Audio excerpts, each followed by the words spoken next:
Hello friends, welcome to my channel. இன்றைக்கி நம்ம ரவையும் வெள்ளரிக்காய் வச்சு ஒரு பிரேக்ஃபாஸ்ட் ரெசிபி தான் பார்க்க போகிறோம். இது ரொம்ப டேஸ்ட்டாக, ரொம்ப சிம்பிளாக சட்டுன்னு செஞ்சிடலாம். இன்றைக்கி நான் 2 வெள்ளரிக்காய் எடுத்துருக்குறேன். இதை நம்ம தோலை சீவாமல் நல்லா துருவிக்கலாம். இப்போ இதை நல்லா நம்ம துருவிட்டு ஒரு பாத்திரத்துக்கு நம்ம சேர்த்துக்கலாம். இப்போ உப்பு சேர்த்துக்கலாம் தேவையான அளவு. நான் ரவை ஒரு 300 கிராம் எடுத்துருக்குறேன்.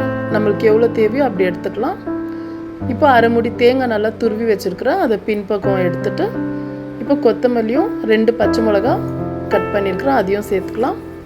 ஒரு பீஸ் இஞ்சி துருவி சேர்த்துக்கலாம்.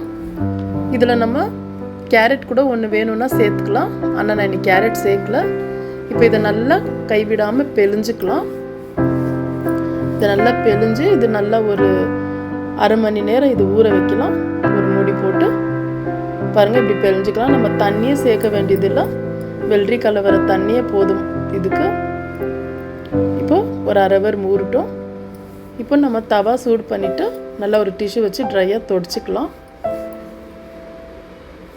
இப்போ நம்மளுக்கு எந்த சைஸ் வேணுமோ அந்த சைஸ் நம்ம சப்பாத்தி மாதிரி இது தட்டிக்கலாம்.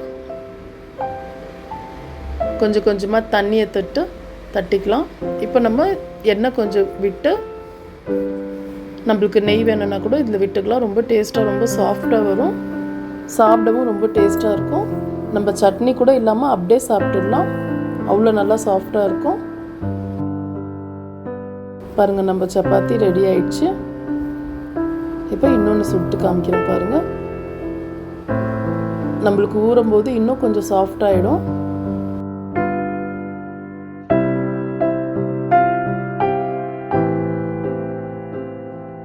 இப்போ நம்மளோட வெள்ளரிக்காய் சப்பாத்தி ரெடி ஆயிடுச்சு.